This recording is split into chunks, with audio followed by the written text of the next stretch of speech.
Hello, and welcome to episode number 198 of the Lines Podcast. My name is Matt Brown, joined each and every week by Brad Allen, Stephen Andress. If you want to follow them on the Twitter machine, and you should, it's absolutely free. Stephen Andress 1, Brad Allen NFL. You can follow me, Matt Brown M2. Guys, it is the weird week that we've never seen before. We have never seen a week 18 in the NFL. We don't know how these teams are going to treat it. We have at least some indication of how a couple of teams are going to treat it, but a lot of this is going to be speculation. I think a lot of this might be played in the waiting game as well as we get going into all of this. Brad, you did bring up a good point in our Slack chat, though, of just kind of bringing up, and we've seen this over the last 3 weeks with all this COVID stuff and everything, is just, closing line value. You'll hear it a bunch of times called CLV and closing line value and all of that. And, there's some questions as to over the last 2 seasons in particular, because again, we were still dealing with COVID issues and things like that last year. We're getting the same thing this year as to, whether closing line value means anything the last couple of years, whether you getting in early on a game or whatever really has any sort of actual intrinsic value for you, because whatever you think you're betting on, you might not actually be betting on. Yeah, I think the debates come up. I think this year, 2021, has been like the least accurate closing line in at least 11 years. I think was the stat I saw. So, the opening line is being more accurate this year than the closing line, which, if you think about it, is insane, right? The opening line is, I don't know, Chris, Pinnacle, whoever comes up with it. It's one or two people coming up with this number. And then after all the sharpest bettors in the world have bet into it, it's less accurate at the end, so which is insane to think about. Mm-hmm. And so I guess there's some debate of, is it less valuable? And I would say most people are going, yeah, don't worry, it'll bounce back. It's a one-off. Maybe it's COVID related because of all these injuries, which are tough to price. But I would say I've heard from some sharp groups saying, like, a key part of the sharpest bettors in the world now is keeping the money off screen, right? If you think about the Eagles, there was 2 or 3 weeks in a row where they got buried. 2 to 3 points, line went in their favor, and literally the next week everyone's going, the Sharks like the Eagles, and that's in the price now. So if you're one of these big groups betting, millions on a game, you want that money not to hit the screen. You don't want people to know what you're betting, and I think more and more of that is not reflected in the closing line now. If Chris is taking 30K, that's the biggest money is not betting at Chris now. So I think some of these closing lines are not the true price. Yeah, it's been fairly interesting. I've been, on the programming outside of what we do here that I do, I've been actually screaming this kind of about CLV and closing line value and stuff like that over the last 2 years, because it just, again, when we bet into these games, and this is what we do as gamblers, I fully understand that, but unless you're waiting until 90 minutes before kickoff, when we're placing a bet, we're kind of rolling the dice right now as to what we're placing a bet on. These guys, and look, the protocols, and this is just the last couple of weeks. Now the protocols have certainly loosened up, and guys can get back sooner and all of that. And so that can even change our handicap as we head into the playoffs as well. But up until last week, we were really and truly, Stephen, it's one of those things where you're taking your best educated guess as to what the team is going to look like whenever it comes, either Sunday or Monday or whatever it was, whatever game that you're betting into. Yeah, there's really no way to predict the COVID stuff in particular. In the past couple of weeks, there have been multiple games where we have made out like bandits when COVID stuff has dropped. And then there have been games where we have just gotten killed. Minnesota Vikings last week for me was an example of that. Tried to get out ahead of that, and I lost 6 points by the closing line because Kirk Cousins drops with COVID. So it's just a tough situation. It's an unprecedented situation in the history of betting on the NFL that we have to just deal with at this point. So the one thing I'll mention too, guys, on this topic, we see a lot of chatter and talk in our NFL Discord channel at times from people mentioning, what does the book need? What do they, what side does the book need in this game? And that's just not how I want to go about handicapping a game or trying to figure out what I want to bet on in a game. For me, it ultimately comes down to handicapping the players that are on the field. And Brad mentions that some of these injuries and the COVID stuff makes it difficult to price. That's absolutely true. But to try and also factor in like, well, what are sharp bettors betting on? What does the book need? Is there more liability on this side? Like, to me, I want to stick with my fundamentals, stick with power ratings for these teams. And also look at matchups and units in particular in these games. You know, is there an advantage with one defensive line against an offensive line? Is the team down cornerbacks, like Brad has mentioned throughout this year, is one area of football handicapping that may be not looked at and valued enough. So I'm always going to just go back to my fundamentals and matchup handicapping, worst case scenario. Yeah, Brad, one last thing to kind of close this out, and I'm glad Stephen brought that up because this is a narrative that I think that you get kind of some of the more inexperienced and younger, newer bettors talking about like, well, what does the book need? And like, you know, we should always, whatever. And here's the thing. I talked to several guys who are high level in various books across the country every single week. And pretty much there's only like 2 games that really have any sort of consequential like outcome for these books, right? I mean, it's like, so there's no, you know, you might be lucky to be looking into one game that, yeah, there is an actual need for any of these books or something like that. But really in any given week, there's only 1 or 2 games that actually have any sort of consequential outcome for any of these books. And so it's more along the lines of, as we always kind of say, it's like, there isn't really a need for these books. It's like they're going to make it in the long run. It's not really that big of a deal on a week-to-week basis. And in any given week, yeah, maybe there's 1 game, maybe there's 2 games that have, you know, a ton of liability on one side compared to the other. But that's about it. Guys at FanDuel, DraftKings recently, you know, is the growth in the legalized market. You know, we see all these new states coming online, all these billions and billions in handle being added each month. Has that changed the way you book it? You know, are you now a bit more scared to be one-sided? And he just said, no, you know, if we think the number's the number, like we don't care if we lose on one game, as you say. So yeah, don't look at that stuff really. Yeah, I just, a lot of that's noise. We talk about what's actionable and what's noise, and that to me most of the time is going to be noise. Let's kick off week 18 here, guys. 2 games on Saturday, one of which is the Kansas City Chiefs and the Denver Broncos. Right now, the Chiefs are 10.5 to 11.5 point road favorites over the Denver Broncos, a total of 45. If we break down what is going on here, we know there's an outside chance that the Chiefs could be the number 1 seed in the AFC. Now, they would need a big time upset loss by the Titans this week against the Texans. Titans double-digit favorites, but it is not out of the realm of possibility for that to happen. Brad, I'll start with you on this one. One, when we're handicapping motivation this week, obviously the 1 seed is a big motivation. However, you're also getting, you're going to need a double-digit dog to win on Sunday. Do you think we get full effort, max effort, everybody playing the whole 9 yards from the Chiefs in this game? I think so. I handicap this as basically we can assume, you know, pretty good effort from both teams. You know, the Chiefs they've got to play as if they can still get the 1 seed, I think, and I think that'll be the message. And the same with the Broncos. You know, they just want to beat the Chiefs. Basically, I don't think either team is going to come in here flat. I mean, the line itself is interesting, up to 11.5. Where, I mean, what was it, 3 weeks ago? Broncos at Chiefs open 9.5, and it was down to 7.5 at kick. Obviously, we've got a quarterback change here, but this is a pretty big line move for, I think, 3 or 4 weeks of games.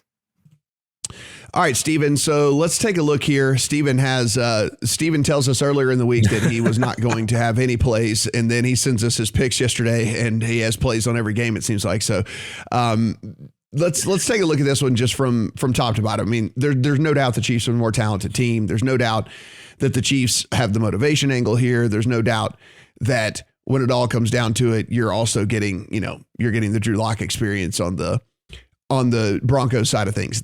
However, I do think the backdoor situation here is open, because if you're Andy Reid and the Chiefs, you understand you need to win the game, but you don't have to win this game by 20 points. Like, you don't have to win this game. I think that Andy Reid is sharp enough to understand that obviously without Patrick Mahomes, but even without Tyreek Hill, without Travis Kelce, their chances are dust, right? I mean, their chances of winning the Super Bowl are absolute dust. And so I would not be surprised to see a lot of these starters hit the bench and then leave that kind of back door open for the Broncos, which makes me a little bit hesitant in this game. Yeah, I agree with you.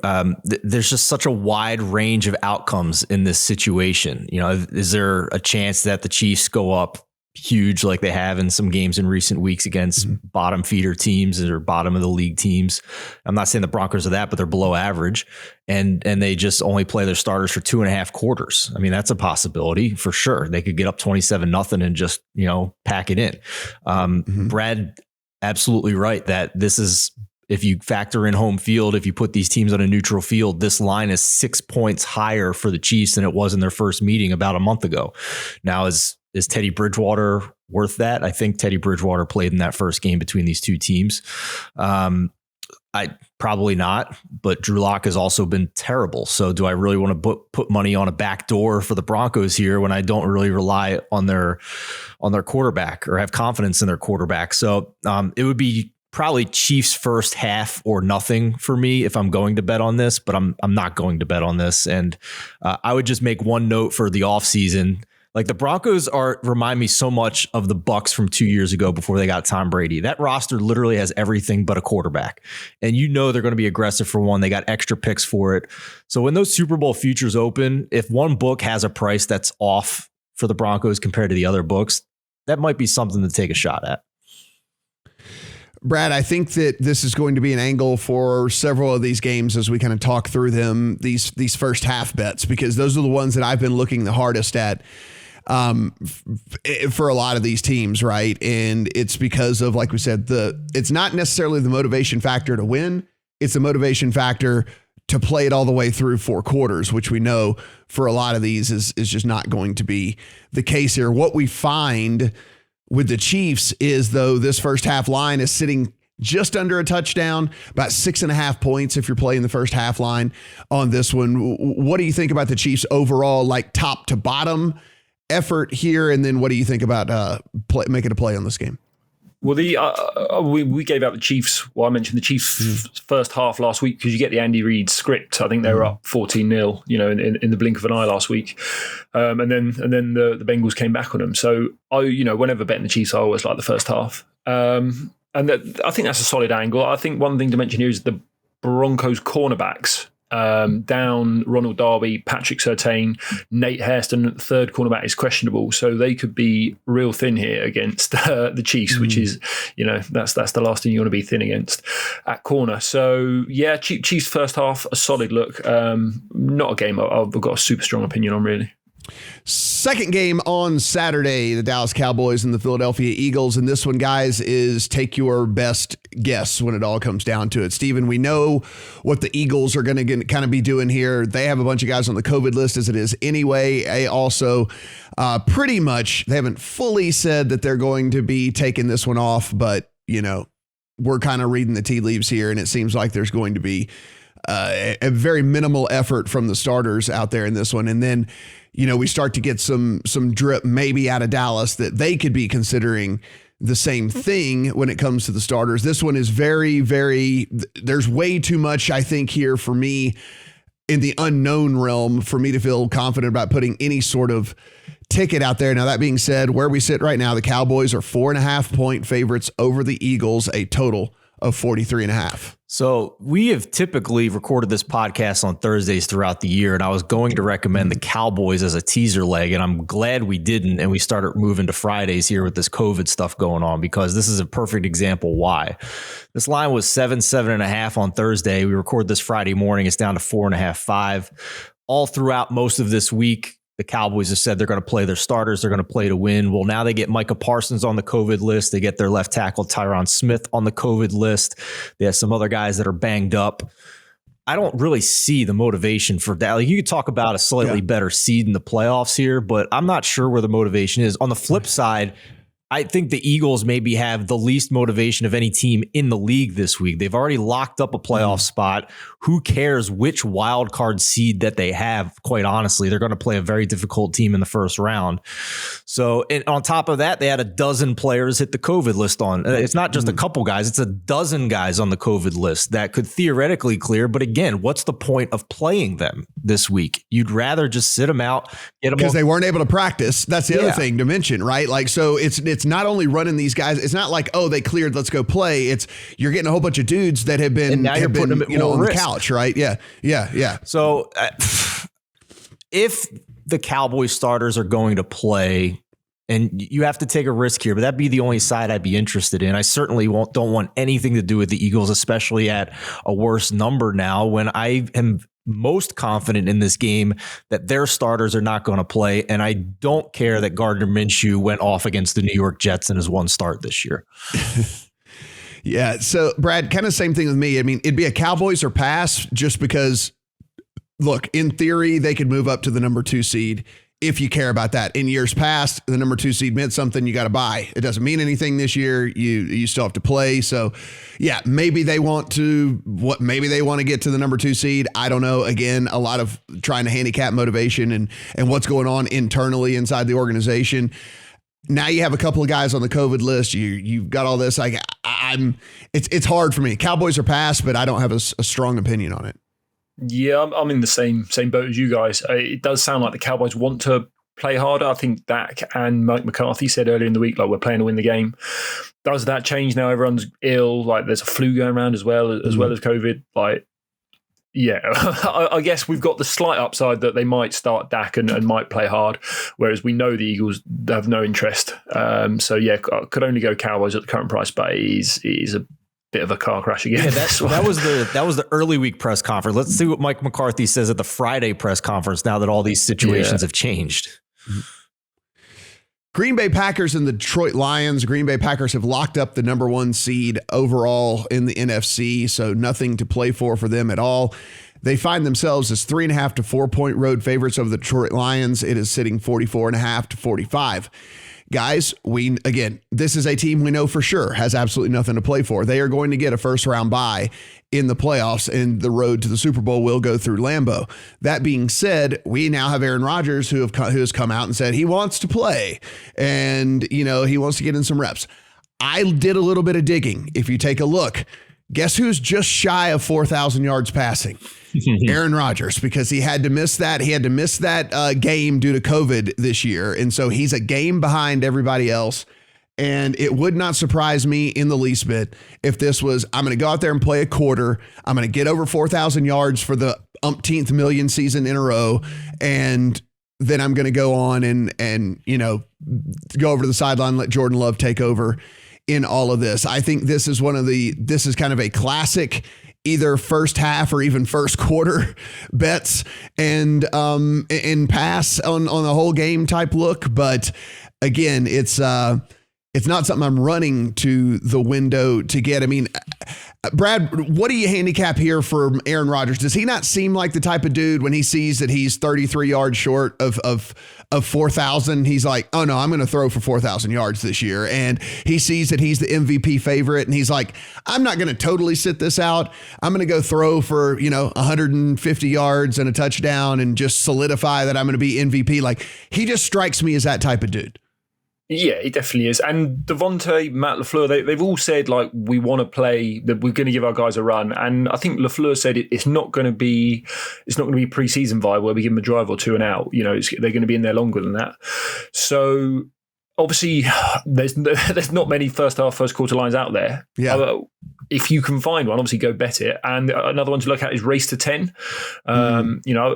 I found one book in the world so far hanging a race to 10. Yeah, I had to go to a betting shop in England to bet it, but they might be out there. Or I mean, another way is Packers first half lines full time. You find them about 5 to 1 as well. So yeah, if you go and find it, and that's the only way you could play it, I think. Stephen, I guess if we wanted to try and play devil's out, I mean, is there anything in the world that would lead you to want to take I see there's 1-4 out there for the Detroit Lions. Is there anything that would want to make you take the 4 points with the Lions in this thing? Not at a minus 110 price. I like Brad's angle better. I think this is a game you can kind of have some fun with and sprinkle a half unit on, given what we know and what we think. I believe all the Packers and their head coach, Matt LaFleur, that, the key quote to me was that he didn't want them to essentially go 3 weeks without playing in a meaningful game, or close to 21 days. So if I had to predict, they would play like a half, like the most meaningful preseason game script. You know what I mean? So I love that angle that Brad just mentioned of Packers first half, Lions full time, where I actually saw a 7-1. You're going to have to go on a scavenger hunt for a lot of these out there, and just hope. And I'm not sure how much the legal books in the US are going to open up and show you here, at least close. And you might have to wait till like up until kickoff. And even then they might be too smart to give you a good line on that first half. They might give you, instead of the typical less than a field goal for the first half, since the line's sitting at 3.5, they might give you minus 3.5 for the first half, knowing the situation. I imagine it'll be, might even be more than every bit. I imagine it'll be every bit of the full game line, if not more. Yes. Yeah. So for the first half. So we'll see. We'll see what they open up, but I'm with you. I am in alignment with you guys on that. These are the angles that I like. Yeah. And like I said, I think that I'm going to try and, depending, unless it's just egregious, probably bet the Lions second half in this one, whenever that second half line pops, because again, if they play a half, that's going to be enough. They're not going to risk these guys further after that. So, I'm going to look for a Lions second half in that one. Indianapolis Colts and the Jacksonville Jaguars. We know this is a important game for the Colts. They are 14.5 to 15 point favorites in this one, a total of 44. Brad, we take a look at this. We know one team with motivation, one team with no motivation whatsoever. One team probably sunk to the worst team in the NFL right now, if you were power ranking all the way to 32, and the Jags, the Colts.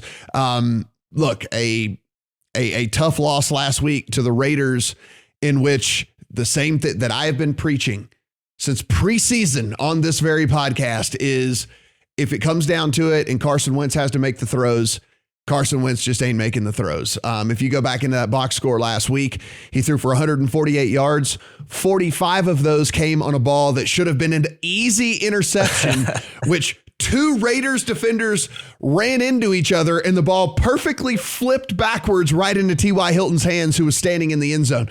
So not only does he get credit for the yards, he gets credit for a touchdown pass when it should have been an easy interception for the Raiders in that game. It's just, again, we'll talk about teams later on that we want to fade once we get in the playoffs here. But look, they're not going to lose this game. The question is 14.5 to 15.5 points is what's going on out there. It is the Jags, but Lord have mercy, that seems like a lot. Yeah, I mean, we said it on the podcast last week, right? Don't assume Carson Wentz is going to take the week off practice with COVID, no vax, and just walk in and be good, because, he didn't. He was garbage. He's not Aaron Rodgers, is he? He needs Frank Reich in his ear and coaching him up all week. For this game, I think you have to be with the Jags or nothing. Obviously, everyone's going to be on the Colts because they have to win, etc. There's the stat floating around there that teams that have to win versus teams with nothing to play for, back the underdog, and you're 60% over the last 5 years or so, with the team with no motivation. They're still going to want to turn the Colts over. They've been good against the Colts down there in Jacksonville for whatever reason. And they're not going to be as bad, the Jags, as they were last week when they gave up 50. I mean, they were like riddled with COVID. Yeah. You are going to get their best effort here. So I would only go with the Jags here. I've not bet it because you've got to be a bit of a sadist to really want to bet this. But I think you're probably putting a bad bet on if you go back the Colts here. Stephen, here's the other thing about this. Must win doesn't mean must cover, right? I mean, like, that's 100%. The other thing about this. Yes, it's a must win.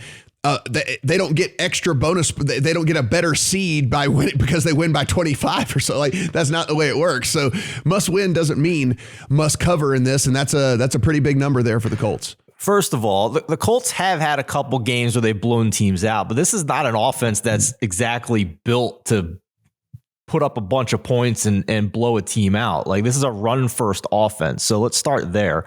And secondly, the line here is just absolutely hilarious to me. The first meeting, the Colts were 10.5 point favorites in Indianapolis. So about 8.5 on a neutral, let's just say. And now the Colts are minus 16 in Jacksonville. So 18 on a neutral, a 10-point adjustment from the first game between these two teams in a game that the Jags actually outgained them in yards per play. So I mean, I don't really put anything into that for this one, but yeah, I'm with you guys. I would never in a million years lay this many points on the road with Carson Wentz ever. Like, to use your term, Matt, I wouldn't use your money to bet on the Colts to cover this spread with Carson Wentz. But the one thing I will note here, I also don't want to bet on the Jags pregame either. The angle, if you want to bet the Jags here, to me is in game, because Frank Reich is the master of the script that Brad has pointed out multiple times this year. And to put a number on that, since week 4, after the Colts lost those first 3 games. So in that time span, when the Colts got back on track, got healthier, only the Chiefs and the Bucs have been better in first quarter EPA and success rate. So if you want to take the points with the Jags, I think there's a very good chance that you're going to get an even better number than 16 closer to the second quarter. So why not just wait for that if you want to bet the Jags and get maybe 3 possessions here, maybe even 4 possessions. Not 4 possessions, but you know what I'm saying. It's certainly an interesting number, interesting game. I do like maybe just holding off and let the Colts get the ball once. They're going to go down and score. And then, you're going to get better than 15 or 16 or whatever it is that by the time this thing kicks off. You might get 21 and a half. Get better. Yeah, you're going to get better than that number as it is anyway. Tennessee Titans and the Houston Texans. We know the importance of this one. The Titans, they have to win to maintain that number 1 seed. When you get that number 1 seed, you get a bye. If you get a bye, that gives Derrick Henry an extra week to practice, to get in game shape, to get feeling better, and to get back in there for this Tennessee Titans team. 1 extra week for Julio Jones to tell you that he feels 100% and then run 14 routes and leave the game with a hamstring injury. So that's what we are with this Tennessee Titans team. Houston Texans have been spunky, and they're catching 10 and a half here at home against this Titans team, 42 and a half, 43. They actually have, listen, I'm going to sit here and be the first one to say I was laughing at the Davis Mills pick. If we were ranking the rookie quarterbacks right now, Davis Mills might be third. He ain't last. If we were ranking, I mean, and so look, I was laughing at him. He's played pretty well. They have an actual NFL player on that team in Brandon Cooks. And, look, 10 and a half, I don't think is the craziest thing in the world. And the Texans, this could be a Super Bowl for them, right? I mean, knock the Titans out of the number 1 seed. That might be just enough to kind of make them feel good about the season. Brad, listen, I think we've been very fair with our assessment of the Titans, right? I mean, it's like, when fully healthy, the Titans could certainly pose a danger to a lot of teams. They're not totally healthy right now, so we've been kind of adjusting our view on this team throughout each and every week, because a part will come in, a part will come out, a part will come in, a part will come out. This current version of the Titans, do they cover 11 points on the Texans on the road? Not sure. I think the number's fair. I do think the Titans are getting disrespected in the futures market because they have been. I think they've used the most players in the AFC this year, like 88 or 90 players, something ridiculous. The offensive line's been banged up, the defensive back's been banged up, receivers, running backs, everything has been hurt this year, and they're still the 1 seed. So, I mean, I did bet some 12-1 for the Super Bowl earlier this week, just because I think that defense is legit. I've been banging on about that defensive line, but I think they're superb. You saw what they did to the Dolphins last week, just demolished them. And they're probably going to do the same to Houston here. This is, the Houston offensive line, 28th in pass block win rate. So, I think Davis Mills is going to be under siege because you're obviously going to get the best effort. I would go back a little bit of 12-1 for the Super Bowl, which, you're basically back in the money line here. And then you get your first round bye next week as well. So that'd be the way to play this if you want to have an interest here. Yeah, I actually dabbled, I think, a little bit on I dabbled a little bit on the Super Bowl with the Titans as well, strictly based off the number 1 seeding thing here. And further, I think on an AFC side of things, the range of outcomes is so incredibly wide that, I'll take a team at 12-1 that does get the free win whenever I don't think that there's just a full on dominant team kind of in that conference or whatever. Steven, Again, they're going to need 11 points in this one. And I know you're probably looking at maybe just an awards market as opposed to a bet on this game. I am, yeah. If I'm not the only one, if you've been on sports betting social media this week, this has been a popular take, and the odds have come down slightly. But Mike Vrabel, Coach of the Year, is the third choice. I got him at plus 350. I think there's still some plus 300s out there. As you guys mentioned, the 1 seed with a win this week, despite having a record number of players having to play in games this year since that they started keeping track of that stat in the early 90s. All of those challenges, all of those guys out, and they beat the Chiefs, the Bills, the Colts twice, and the Rams this year. So the other two favorites in the market for Coach of the Year, Matt LaFleur and Zach Taylor, who are these voters going to give credit for the Packers and the Bengals' successful seasons this year? It ain't Matt LaFleur and it ain't Zach Taylor, if I had to guess. They're going to give the credit to Aaron Rodgers, who's probably going to win MVP, and Joe Burrow, who's just gone scorched earth in recent weeks. So, I mean, I don't think there is a coach who has done a better job in the NFL, given what he's had to deal with, than Mike Vrabel. I think the voters will see that, even though I give NFL voters the least credit of any in major sports. And I think you're getting great value here as the third choice in the market. Yeah, and the other thing I think, just kind of for me to add on here, the other two guys that are ahead of him in the Coach of the Year thing, and I mean, look, we know sometimes recency bias can play a factor in these deals. It's two teams that have nothing to play for. Mm-hmm. So you already know Cincinnati is sitting players this week. We assume that the Packers are going to sit players come halftime in that game this week, where you're going to get the Titans most likely, for 4 quarters here, where they want to ensure that number 1 seed as well. So the two guys that have odds that are shorter than Vrabel out there, they are manning two teams that do not have to win this week. 100%. So I'm very thankful that Mike Vrabel in this market has given me the chance to bail out my horrendously bad early season bet on Brandon Staley to win Coach of the Year. So thank you very much, market gods, for helping me there, because the volatility of him going for 4th down and talking about analytics on social media, we saw the opposite side of the coin here in the second half of the season. Two teams with absolutely nothing to play for, the Chicago Bears and the Minnesota Vikings, in the both coaches get fired bowl. The Vikings are 5.5 to 6 point home favorites over the Chicago Bears, 43.5 to 44. Your total here. The Bears put Justin Fields on the COVID list this week. This line moved 2 additional points in favor of Minnesota this week. Stephen, here's the hard thing for me in this one is, like I said, it's 2 lame duck coaches. It's 2 teams that, I think the Bears, under their estimation, will say that they underperformed.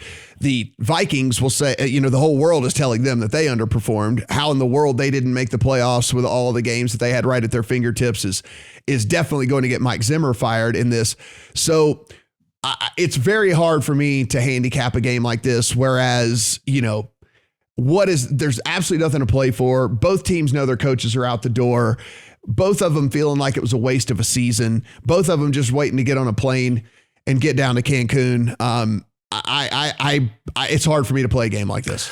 I was going to bet the Vikings minus 3.5 here before this Justin Fields news, because I think under normal circumstances, this line would have been 6.5 or 7. A month ago, the line was 7 when these two teams played in Chicago, and Justin Fields did play in that game. Have you guys seen? I don't know who's going to start at quarterback if Fields doesn't come off the COVID list, because we've had 1 week of Andy Dalton, we've had 1 week of Nick Foles now. So interrupt me if you guys have seen. Dalton, I think.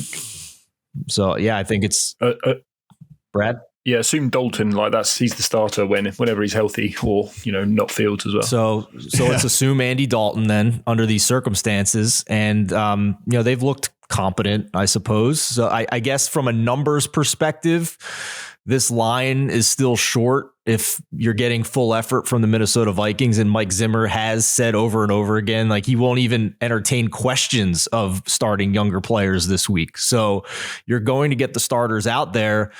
So if you're looking at it just strictly from closing lines in previous games, you are getting a pretty decent discount here to get the Vikings at less than a touchdown.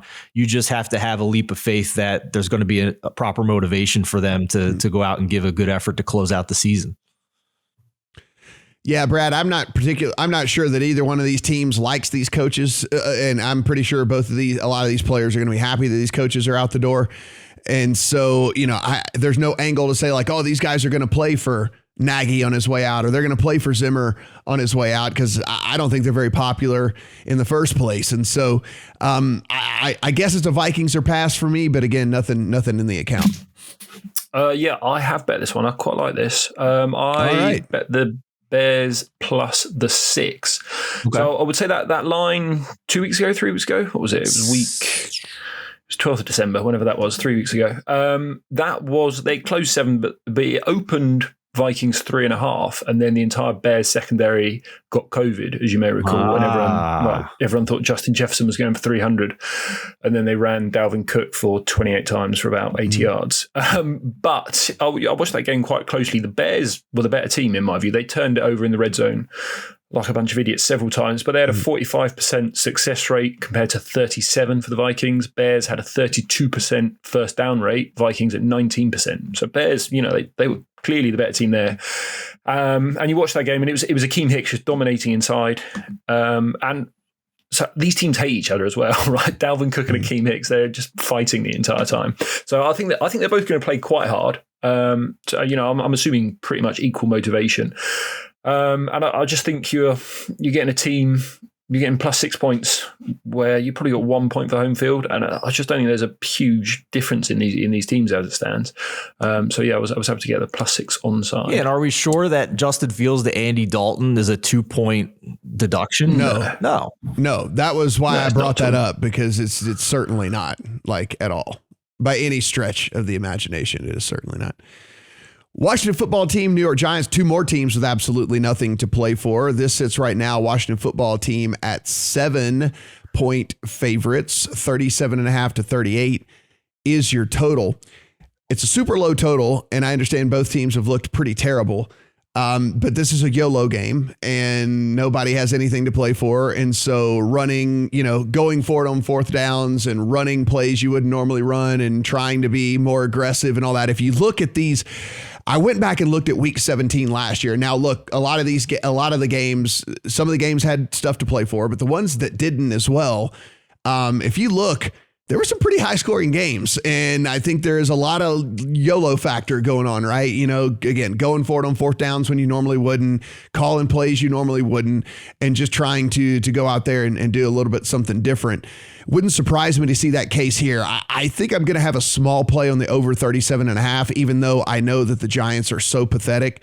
I really only need like 13 points from them, and I'll feel okay at getting over the 37.5 in this thing. Also, Steven, this is one of those deals where I don't know if you're going to be able to find a dance partner this week, but the football team in a teaser, getting them from 7 down to 1 just to win the game, I think is a pretty strong teaser leg. But again, I just don't know if you're going to be able to find a dance partner for this. For sure. This was a game I was thinking about betting at minus 6.5 earlier this week, but held off because of, week 18 COVID concerns. Pick your poison. So now I am in teaser zone here with Washington, and we'll get to it in a minute here. But if you believe Bruce Arians, then Tampa would be a great teaser leg here to pair with Washington. For this game, though, yeah, we could talk about high scoring and YOLO and all that, Matt, but like the New York Giants were the only team I considered putting below the Jacksonville Jaguars at this point in my power rankings this week. Like they got nothing at quarterback. They have worse than nothing. You would be better running Wildcat the whole game maybe with what they've trotted out at quarterback. Since they lost Daniel Jones in week 13, 32nd in EPA per play, 31st in success rate, 32nd in drop back EPA and success rate. That's how bad Glennon and Fromm have been.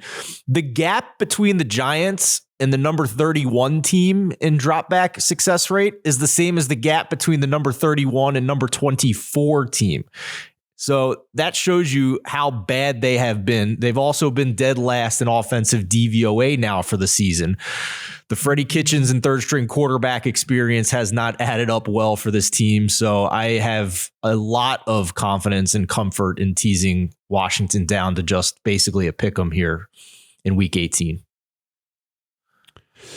Brad, we're looking at, look, I think the football team has given a pretty solid effort all year long. It's just, again, just don't have a lot of talent, dealing with injuries, that COVID game as well, all that stuff. But I mean, I think they've given a fairly decent effort all season long. And kind of as Steven mentioned, I mean, they're going up against maybe the co-worst team in the NFL right now. Do you think they have enough though to cover a touchdown? Yeah, I think I actually do. So again, it's week 18, so we're getting down narrative street a little bit. Yeah. But there's, one, you can say the Giants have probably quit, right? What they had minus 10 passing net passing yards last week. I think they passed the ball 11 times despite losing by 30 pretty much the entire game. So they're just calling the game like they've given up at this point.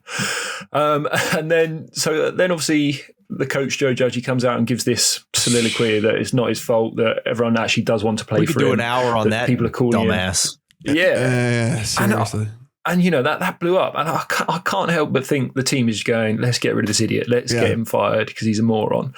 And he also, in that 15-minute ramble, he took a pot shot at the Washington football team saying, at least we're not fighting on the sidelines. Right. And then in the middle of the week, he comes out and he goes, I wasn't talking about the football team. So he's obviously been alerted, like, you shouldn't have said that. And I'll guarantee Ron Rivera's got that up on the wall going, let's F these guys up. And then the other thing is Taylor Heineke gets, I think it's a $600,000 bonus if he wins this game. So they, it's 125 grand, but he's only on 1 million a year anyway. So, they'll be playing for that as well. Yeah, there you go. So yeah, I just think you're going to have a motivated. They're already the better team, aren't they? They're a 500 team. They're solid pretty much across the board. So they're better than the Giants anyway. And I think they actually want to win. They want to win for their coach. They want to win for their quarterback. So I think -7 solid. And I think some alt caps. If you want to do -17.5, -19.5, I think they could send a message. Yeah, no, absolutely. Like it is a team that is so bad that it's hard for us to even put in. Like, there's no advanced stats for us to even talk about with the Giants because we could just be like, yeah, they're at the bottom of the category. It doesn't matter. We don't need to read you off the numbers. That's my favorite Week 18 angle. If you can find a team that even if they are motivated, they are just incapable of playing well. And here we are with the Giants.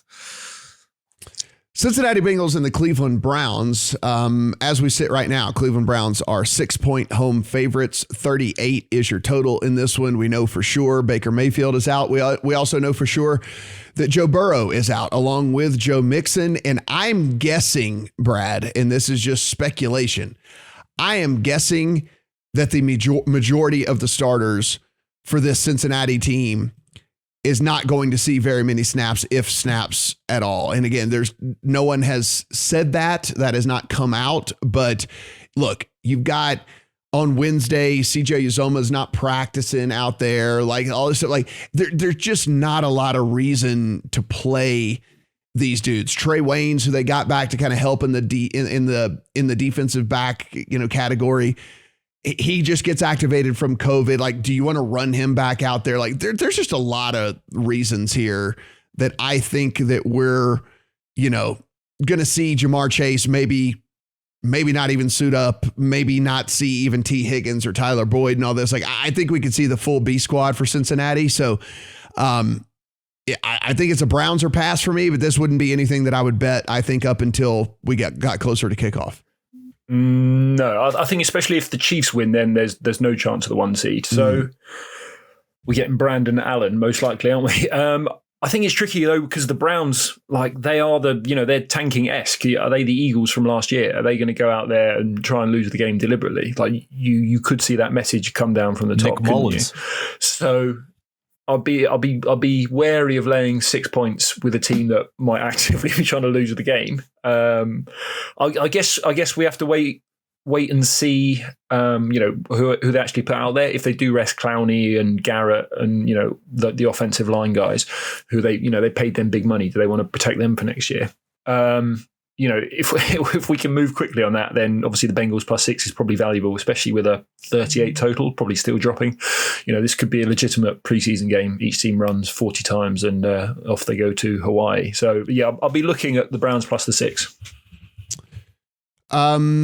Steven, again, it's we know no Burrow, we know no Mixon. I'm going to go ahead and throw out there, I assume no Jamar Chase, I assume no Tyler Boyd, I assume no T. Higgins. Like CJ Uzoma's a little bit banged up. You're not going to run him out there. Like I think this is a full-on second string, third string game for Cincinnati. Now, is that good enough to hang with the Browns? I don't know, but that's completely what I'm expecting here.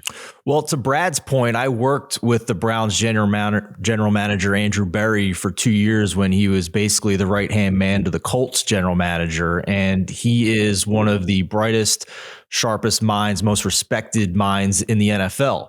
He's a Harvard grad, so if you think that he is not aware of draft position going into this final week of the season, you are grossly mistaken. So would not surprise me if we see a Philadelphia Eagles last year situation turn up for the Browns in this game, where maybe Nick Mullins gets a significant amount of time after Case Keenum plays for a little bit to start the game. So at that point, all bets are off, and your guess is as good as mine of who's got the better second units here. But in that situation, I certainly would rather be taking points than laying the points. So, but who knows, right? So that's just a straight guess and intuition on my end, and I don't have any real handicapping, unfortunately, for a game like this. Yeah, I think we see a lot of Samaje Perine. I think we see a lot of D'Ernest Johnson, like stuff like that. I mean, you're not going to go run Nick Chubb 30 times. You're not going to put it, you're not going to do it. Like, you're not going to put these guys in harm's way this week. So I expect this to be a complete backup fest, and maybe the only way you go is taking the points with the underdog here. Pittsburgh Steelers and the Baltimore Ravens. The Ravens are 4-point to 5-point home favorites over the Steelers. Last word, it does not look like Lamar Jackson is going to go. Still having trouble with that ankle of his. So we know that there's at least that's going on in this one. There is a very, very, very, very, very outside chance that the Steelers could still make the playoffs. So we know that we will be getting their best effort, whatever their best effort is, this Pittsburgh Steelers team. That being said, Deontay Johnson moved the COVID list. Don't know if he's going to be able to be back or not in this one. Steven, I think this is another one of those where I don't really like what I see from the Ravens and have seen from the Ravens pretty much all year anyway. So I can't see myself doing anything other than taking points in a game like this. But again, nothing that I'm sprinting to go and put in my account. Matt, first question I have for you: if you want to back the Ravens, would you have preferred a hobbled Lamar Jackson or a totally fine Tyler Huntley at this point?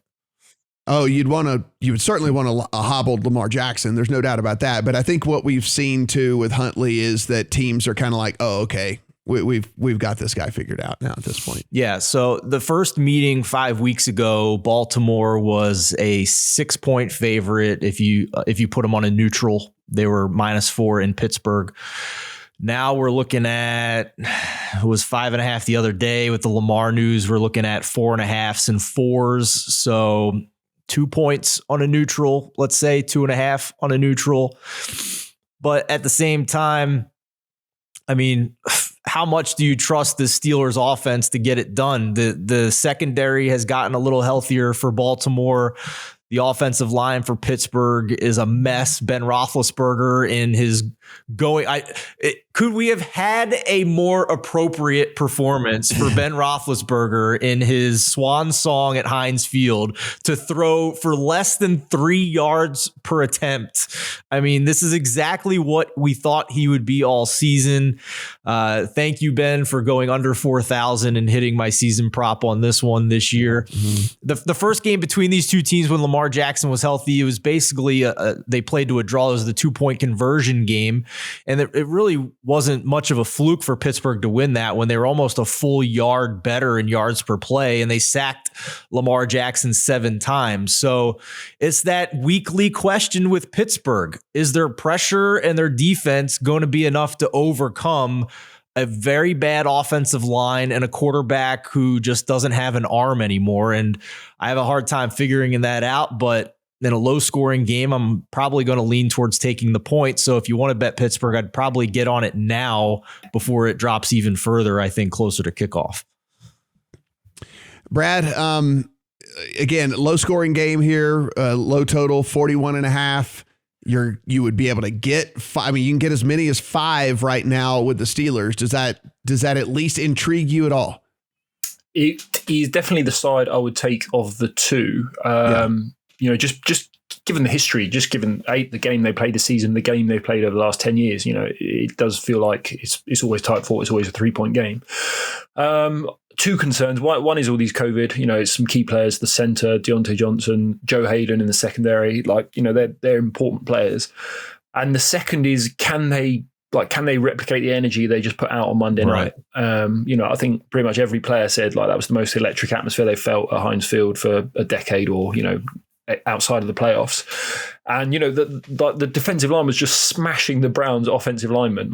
Every time you look, they were winning every collision. And I don't know whether they can replicate that, whether they can turn up, 6 days later and do it again. So you couldn't lay 5 with this Ravens team and a banged up quarterback. No. So I would only be taking the points here, but it's not one I've done. Hey, Matt. Yeah, same. It's yeah. The one angle I did like here maybe is first half under. If you can find 21, that's great, but I'd still play it at 20.5.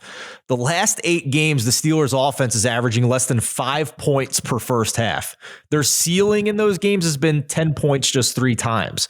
So before the 10 first half points last week against Cleveland, Pittsburgh went 5 straight games with 0 or 3 first half points. And last time I checked, this could change, but there was a little bit of rain possibly in the early forecast for this game as well. So the under 20.5 might be my favorite play on this one. Let's take a look at Seattle and Arizona. Right now, we are sitting with Arizona as 6.5-point home favorites over the Seahawks. We know the motivation here. The motivational angle is that the Cardinals have an outside chance. Well, not even outside. They have a chance at winning the NFC West. The Seahawks just playing for pride at this point. 47.5, 48 is your total.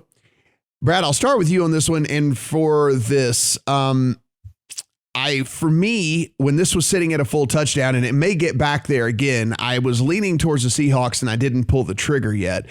And mainly because I think the Cardinals could be scoreboard watching in this game. And look, a touchdown's big anyway. A touchdown, you got to covering a touchdown is big anyway. And then 2, look, if the Cardinals look up and the Rams happen to be blowing out the 49ers, now that's not the indication with the spread that's out there, but listen, that could happen. There's also we've seen Cliff has played this pretty conservatively this year, right? I mean, he held out Kyler Murray, according to many reports, for longer than he had to make sure that he was healthy.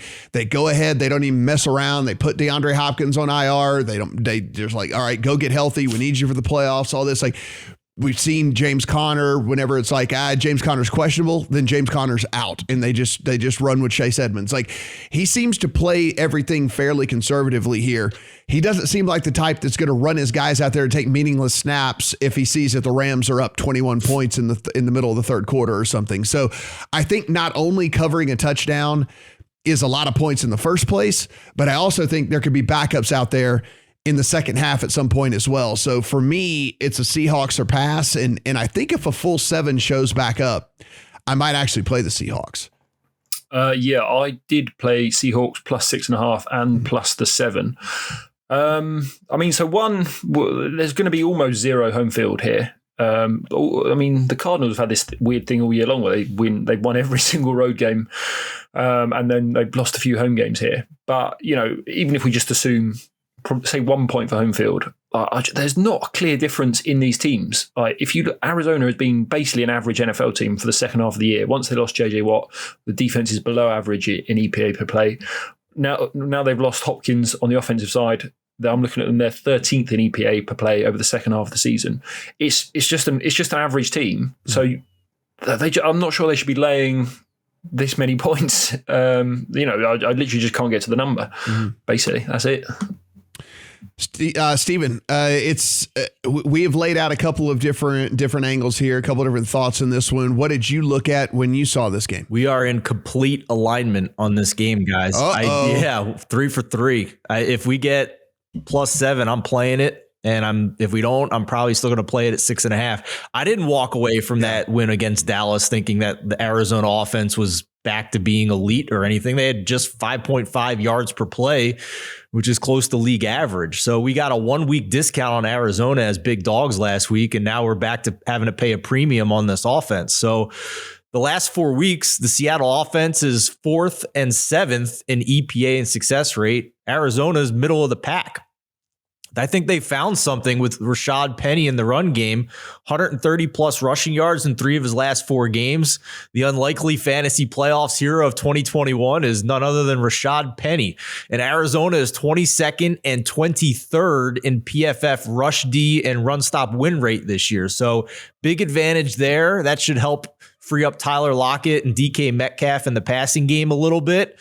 So I think, both average at best defenses in this one over the past 4 weeks. So here we are again, final week. How much motivation is there for Seattle? But I think that Russell Wilson is always going to be motivated. Mr. Unlimited doesn't know the definition of packing it in. So I'm going to take the points here.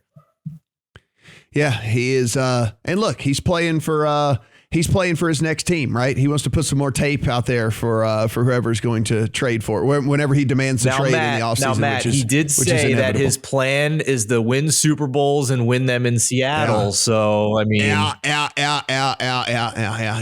sure. It's either that's code for you better fire Pete Carroll or I'm leaving. Exactly. Is what that is. That is okay. Yes, I'll stay if you get rid of Pete Carroll. New England Patriots, Miami Dolphins. The Patriots are 6.5 point road favorites over the Dolphins, a total of 39.5 or 40 in this one. Steven, we know again, Patriots outside chance of winning the AFC East. Again, they would need a loss by the Bills in order for that to happen. The Bills are double-digit favorites, but there is at least that chance out there.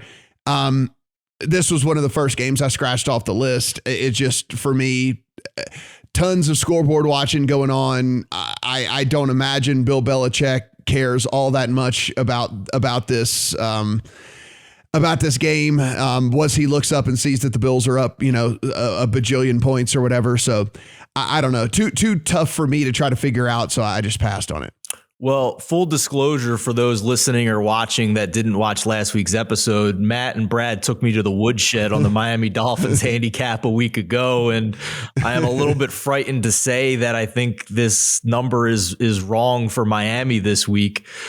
Based on the closing lines, this should be about New England -4 on a neutral, and it's 6.5 in Miami, so more than a touchdown on a neutral. So I'm tempted by the 6.5 for Miami. I'm curious if we get the 7, probably not, because as we look now, it's actually moved back to 6 at a lot of shops. It's just hard to handicap Miami's motivation right after already being eliminated. You mentioned the angle of the Patriots might be scoreboard watching, but I do expect Miami to try and play spoiler and not bench their starters in this one for what that's worth. Brian Flores did the same thing 2 years ago and cost Tom Brady and New England a first-round bye with a Week 17 upset. And after you guys both kicked me in the nuts on the Dolphins handicap last week, I fully understand that this offense sucks and the offensive line is a massive liability. But I just, like Brad said in an earlier game, I just can't get to this number right now for New England. Brad, I think this is a tough one because again, there's just a lot of different factors at play here. How did you look at this and again, we're sitting right now with New England as 6 or 6.5 point favorites. Yeah, we'd definitely lean Miami with Steven. I do think we are probably getting a point or two extra because of the motivation, because of that blowout last week. For both teams. I think there's two interesting matchups. One is I'm not sure the Dolphins can block this New England defensive line, but also what we've seen cause Mac Jones problems so far this year is sticky man coverage. When they played the Saints, for example, that's what they did to them because the receivers just aren't that good. So if they can just man up on the outside and then, put the other 8 men in the box, the Patriots might have trouble running the ball as well. And that's not a recipe for covering 6.5 points on the road. So would definitely lean Miami, but, not a huge play. 49ers and the Rams. This game does mean something. This game does have double motivation. So finally, we get one to talk about here where the 49ers need to win to get in the playoffs. The Rams need to win the NFC West. We have the Rams as 4.5 point home favorites right now. We have we have a total of 44.5. Brad, look, there's something to be said for just winning in the NFL. That being said, the Rams have done it several times this year, looking fairly sloppy and looking fairly pedestrian. But again, a win is a win is a win is a win. And there's something to be said for winning in the NFL. 49ers, on the other hand, same deal. It's kind of like sometimes they look really good. Other times they look really pedestrian. Now it looks like they're going to try to roll out Jimmy Garoppolo this week, despite the fact that he's got a bone fracture and a ligament damage in his hand. I think Shanahan just feels in a win or go home game that he'd rather have the guy that he's ridden with for much, much longer out there than Trey Lance, who he had to go with this past week. So 4.5 right now in favor of the Rams in a game that does mean something to both teams. Yeah, I mean, I think you've got to be on the Rams side here because they're getting 4.5 on the road. Again, I don't think home field is going to be huge here. It's maybe a point and a half maximum. And the San Francisco 49ers, they've had the better offense in the second half of the year. I've got the Rams down in 18th in EPA in the second half of the season. I've got the Niners up in 6th. So you're actually saying you'd be on the 49ers taking the points? Yes. What did I say? Did I not say that? Yeah, you said the Rams. So I was confused. Oh, sorry, yeah. Okay, yes. So the Niners. Sorry, okay. Yeah. 49ers getting the points. Mm-hmm. So better offense second half of the year. Now, I do not really want a quarterback with a thumb that can't throw. That I'd probably rather Trey Lance in there, to be honest. So that is definitely off-putting. The other fact here is the 49ers cornerbacks. Obviously, it's like the entire corner room is on the COVID list at the minute. I think they're going to get the key ones back. It looks like Emmanuel Mosley, he's going to return from IR. He was activated. He could play. And they might only be missing, what's his name, Domador Lenoir. So they should be healthy-ish in the defensive backfield. So, yeah, we'd definitely lean 49ers, but I don't really want a quarterback with a gammy thumb thrown for me. So this is a pretty telling statement here, Stephen, coming out of practice yesterday. Asked by Deebo Samuel what Jimmy Garoppolo looked like, and he said, "Jimmy just looked like Jimmy to me."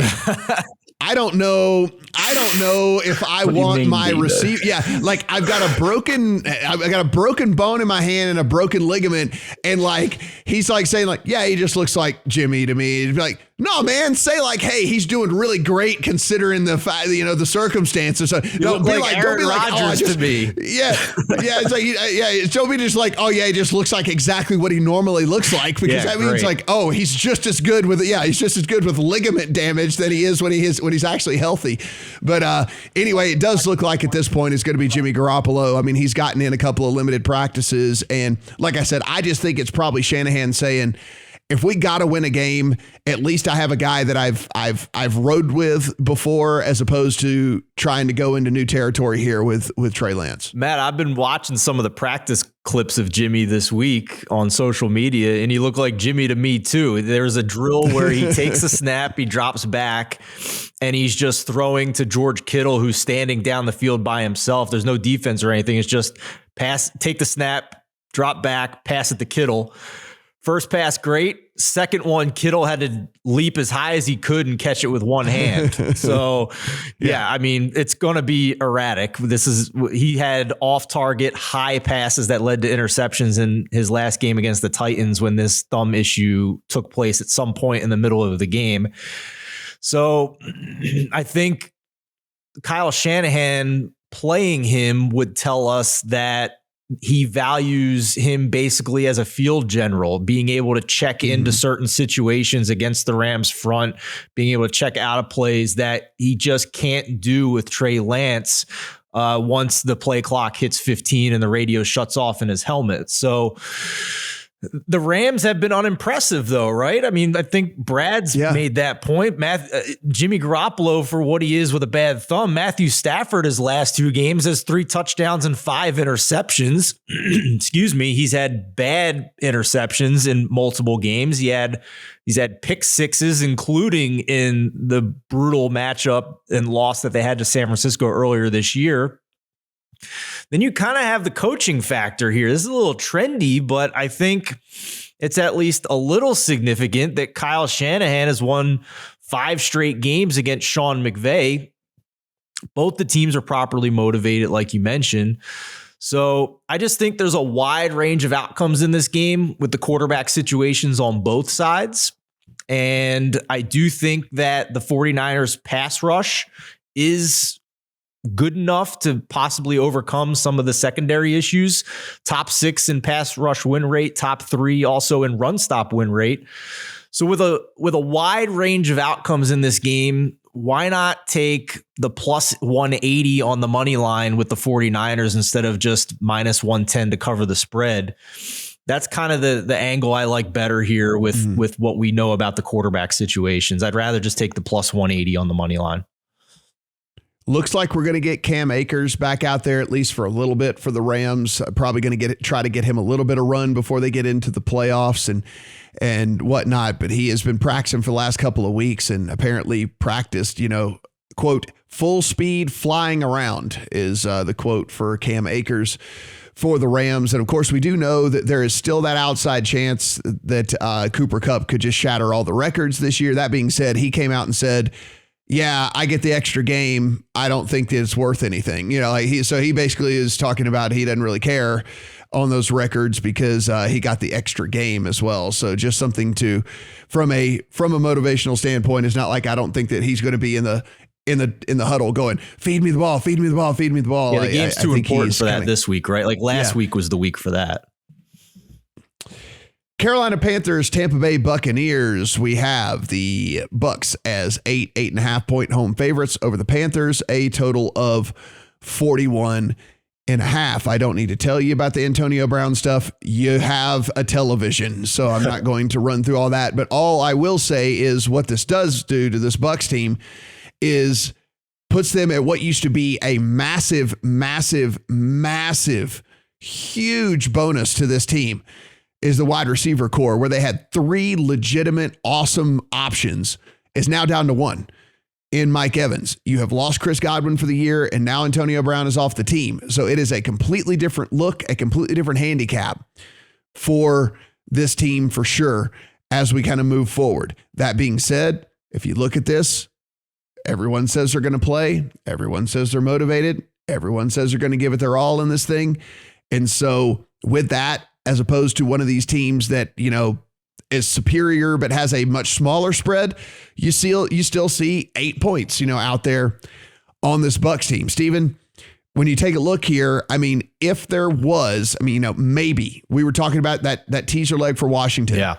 If there was a dance partner this week, this might be the only one that makes any sense. Yeah, and it requires you having faith and believing what Bruce Arians has said. The quote that stuck out to me is Arians saying, "You play to win," when he was talking to reporters Monday about resting players.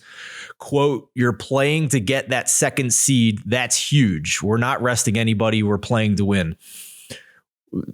Minds can disagree and differ on how significant the second seed is at this point. But at least in his mind, and he's publicly saying that it matters to him, I think overall they have a lot of new pieces here that they just want to try and figure out too. So. That was literally going to be my point in this to kind of transition to. It's just like, look, so Leonard Fournette's already out. Ronald Jones is in a walking boot. They got to figure out what they've got in Keyshawn Vaughn and Le'Veon Bell, and like they've got to figure out what they've got at the receiver position, outside of Mike Evans and how that's going to all work out and everything. So I'm with you, Stephen. I think that this is kind of like a dress rehearsal here for what they might have to do in the playoffs, because there's no guarantee that Lenny's going to come back healthy. There's no guarantee that Ronald Jones is going to get out of this walking boot. We know for a fact the wide receiver core is depleted. So I think this is kind of a dress rehearsal for the playoffs. It also doesn't hurt that Tom Brady's trying to fool people into voting for him to win MVP at this point, as he leads the league in passing yards and passing touchdowns, even though Rodgers has been better and efficient. So if all of these things are in fact true this week, Matt, then it is just an amazing teaser leg and might even be an amazing spread to bet on, because just 2 weeks ago, Tampa Bay was an 11-point favorite on the road at Carolina. So let's just say 12-13 on a neutral. This week, they're only an 8-point favorite on their home field in Tampa Bay, which is implying less than a touchdown favorite on a neutral. So just an amazing value if you believe Bruce Arians is going to do what he says he's going to do. Brad, it is again us trying to read the tea leaves, right? And believing coach speak. And that is sometimes works out and that sometimes burns us. But how do you think this one plays out? In the text that he released, he had text from Bruce Arians going, "Yeah, we're going to play hard." So I believe that is the message. The problem is the Bucs are super banged up. It's not just the receivers that you've talked about. It's Levante David at middle linebacker. It's JPP. It's Shaq Barrett. So it's both edge rushers and your middle linebacker. And then suddenly you're starting to look quite thin, I think. So, especially when Brady first got there and he was kind of building that chemistry with Godwin, with AB, with Evans. It took them 8 weeks because he needs precision, Brady, doesn't it? He's throwing a ball to a spot. He needs to know you've seen the linebacker the same way and you're reading the coverage the same way and cutting it off and going to the left or whatever. So yeah, I couldn't be laying 8 here, even if we are getting, say, 4 points of value, because I have no idea what Bucs team is going to get. Like they did get pushed to the wire by the Jets last week. The Jets are really, really, really bad. So yeah, obviously they won. I would say the Jets' offense is a little better though, right? Like they're at least functional. Like, do you have such little faith that they might lose the teaser leg here and lose the game outright? Maybe. I mean, we say the Jets better. Have the Jets been better until last week? Like Zach Wilson's been awful. Like he's been a bottom 3 offense the entire year, and then last week they're going up and down the field on the Bucs. Right, that's the best they've looked in 2 months. So I don't know. I mean, maybe they bounce back. I don't know, but I just think there's a lot of uncertainty. Basically, I would say the Panthers offense is probably about bottom 3, if not. I at least trust the Jets' offensive scheme, right? Like we've talked about that a lot this year, that Zach Wilson's been bad. We agree with that, but at least the scheme has in multiple weeks throughout this year put up good numbers and good yardage. It's their defense that's been a train wreck, and they lose the game at the gun last week. I mean, I don't trust this Panthers offensive line and this quarterback one iota to put together any type of good game at this point. So after listening to you, Brad, and hearing those nuggets, I am off the 8 now. I wouldn't lay it with the Bucs, but I still feel pretty good about the teaser leg. New Orleans Saints and the Atlanta Falcons. The Saints in a 3.5 point to 4 point road favorite over the Falcons in a how in the hell are the Saints still in the playoff picture game? But they are. How in the world the Saints team could get into the playoffs is crazy to me, when all we've done is talk about how ridiculously inefficient they are on the offensive side of the ball, how they look like a JV team so many times on the offensive side of the ball. And yet here we are where they could actually play themselves, with some help, and now that could actually get into the playoffs. A total of 39.5 or 40. Steven, you're not getting me to back this Saints team as more than a field goal favorite against anybody. So that's never happening for me. But then at the same time, again, this Falcons team, they kind of know where they're at, right? Completely packed it in. Maybe one of the more disappointing teams this year. There were a lot of people who were kind of thinking this Falcons team was a sleeper, right? There was a lot of people who out there had them to make in the playoffs this year. Kyle Pitts gets hurt in the game last week. So he has been practicing this week, but that doesn't mean he's going to play. And now we know for sure that we're looking at, a team that if he doesn't play, it's all replacement level pass catchers and stuff and everything out there like that. So the Saints defense, by far the best unit on the field in this game. Our lead writer, Eli Hershkovich, will have a couple of sides that he's personally betting on up on thelines.com this weekend. I will let you know that the Falcons are one of them. He's going to take the points with the Falcons. The angle I like better here is the under. And I think we're sitting at, it's moved now. You can still get 40s. I saw 40.5 when I bet it the other day. So I would still take the 40 and go under, but that'd be my stopping point. This is an elite defense for the Saints, right? And a bad offense. So it leads to more unders, 6 straight unders for the Saints now, despite some of those totals being in the 30s in recent weeks. They still hit the unders. Yeah. We're looking at a number 28 DVOA offense for the Falcons against a top 5 DVOA defense for the Saints. And the Saints are bottom 10 offensively in DVOA and PFF grade. They've almost went 3 straight games without a touchdown until a fourth quarter Alvin Kamara score last week. So despite a very low total, I still like the under. Yeah, I mean, especially if Pitts doesn't go. I mean, what are we looking at here on this Falcons team? I mean, his offense has been so bad all season long. Of course, Ridley just hasn't been out there in forever. Brad, again, we do know that there's motivation for one team and there's not motivation for another. Does that come into play here at all? No, I think the Falcons are going to play hard. It's just a question of whether that means anything, because they're not going to be able to run the ball against probably the best run defense in the NFL. So they are going to rely on like Russell Gage, Olamide Zaccheaus. Yeah. Pitts, I believe he said yesterday he is going to play. Is he going to be full go, or is he just after this rookie tight end receiving record? Yeah. I don't know. So yeah, I cannot see the Falcons scoring many points.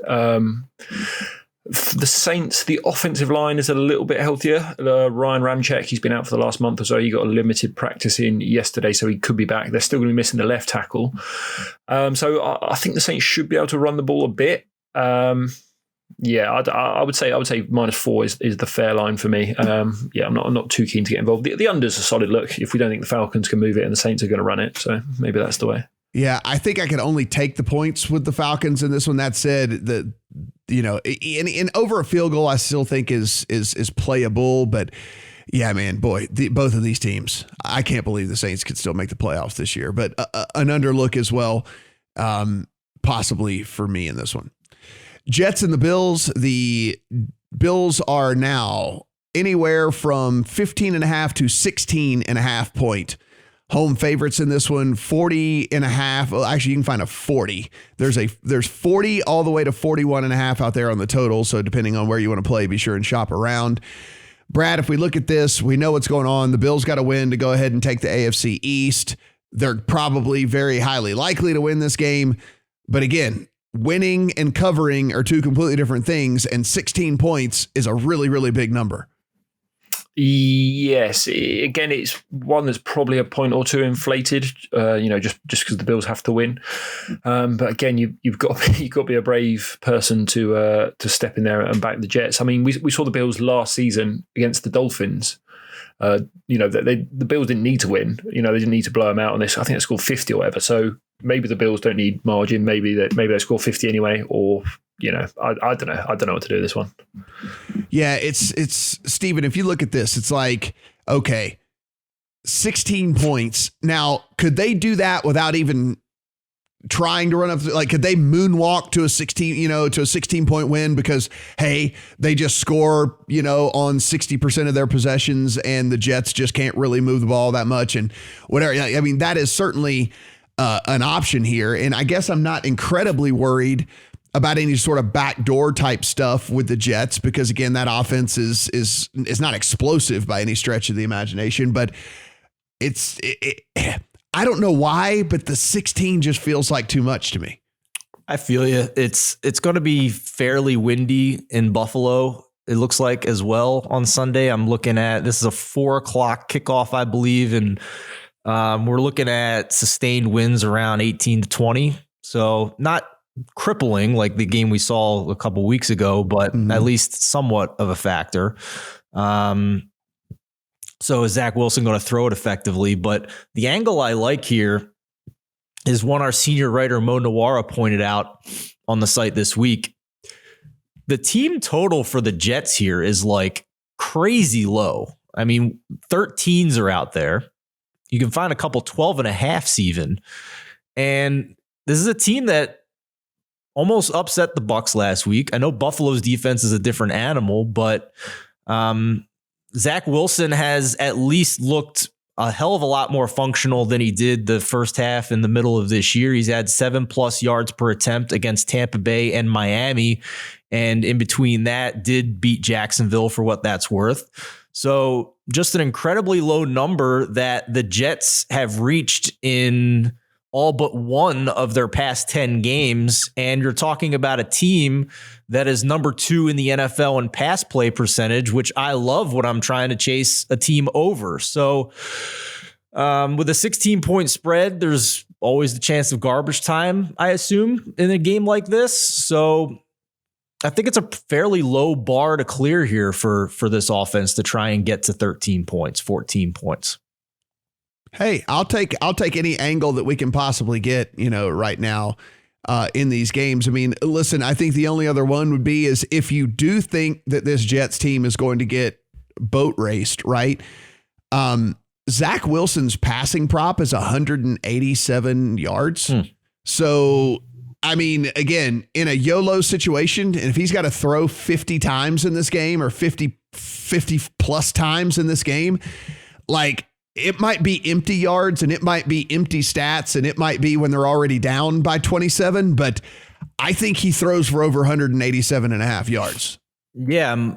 I'm looking at, I used to work for 4for4 and John Paulson's one of the most respected guys I go to when it comes to fantasy football projections. And he's got him at 215 yards this week. So yeah.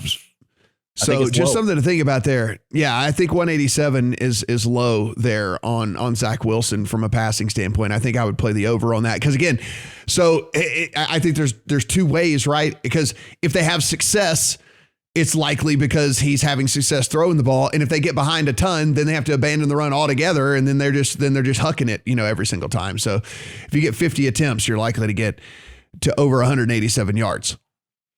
Let's wrap things up here, guys, with the Chargers and the Raiders. This game is for everything. This is a win, and you are in.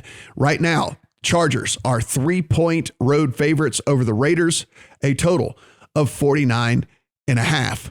Brad, the Raiders might get Darren Waller back for this game, which we know is so massive to the success of this team. He has been practicing. He is going to be officially questionable for this game. On the Chargers side of things, the most, the widest range of outcomes of any team in the NFL. If the fourth down decisions are going their way, they're going to be really hard to beat. If the fourth down decisions are going against them, you're going to be able to get some free short fields, some free possessions, and some pretty good scoring opportunities against them. What do you think of them heading in to the Death Star here in Las Vegas as 3-point favorites over the Raiders? I think the Chargers have to be the side here. So if we just look over the second half of the season, so weeks 9 to 17, the number one team in the NFL in success rate and dropback success rate, both categories, is the Chargers, right? So, arguably the best offense in the NFL second half of the season. They've had some fumbles, they've had some turnovers, so they've not been quite putting up the numbers that you would consider them to be the best, but they've been moving the ball, very, very efficiently. So I think they've got clearly the better offense here. Now, the defense last week was against Denver was the first time since week 5 where the Chargers have had their entire starting secondary. The entire dime secondary, so all three corners there, the good safeties, and then Justin Jones at defensive tackle. I mean, he's got some huge splits with him on and off the field against the run, the Chargers. So basically, this is the healthiest that the Chargers defense has been all year long. And I think we should assume that they're much better than some of the stats they put up, right? They've got a great defensive coach. They've got some good personnel. They're healthy. And I think they're probably better than the Raiders on both sides of the ball. So I guess, the only thing stopping you would be like, well, what's home field here? It's got to be a point, right? It's not a long trip. It's a dome with turf, which is exactly what the Chargers are playing. I think you've got, the much better team, basically laying only 3 points. Yeah, Stephen, I recommended just on the Twitter machine on some of the other programming I do is just a flyer. Now the number's gone. There were 48 to 1s that popped last week as we were heading into this week on the Chargers to win the Super Bowl. Now I don't think they win the Super Bowl, but I think 48 to 1 on them. If you run this sim 48 times, they're going to win the Super Bowl a couple of times because of the highly variant style of football that they play. You're going to get some of those sims in which they run on the right side of variance, and on the right side of variance, this team is really, really hard to beat because they hold on to the ball. They don't punt it back to you. You don't get as many possessions in a game. And then by also converting these fourth downs and keeping the ball, they score more points as well. So like if it wouldn't shock me, to see this team have 3 games of just kind of running hot and really, really mess the playoffs up this year if they're able to get in. But that being said, they got to get by the Raiders first in order to do that. I love that this is a game where I can strongly assume that you're going to get the absolute best possible preparation for both of these teams. The playoffs are on the line. As Brad mentioned, the Chargers are getting healthy.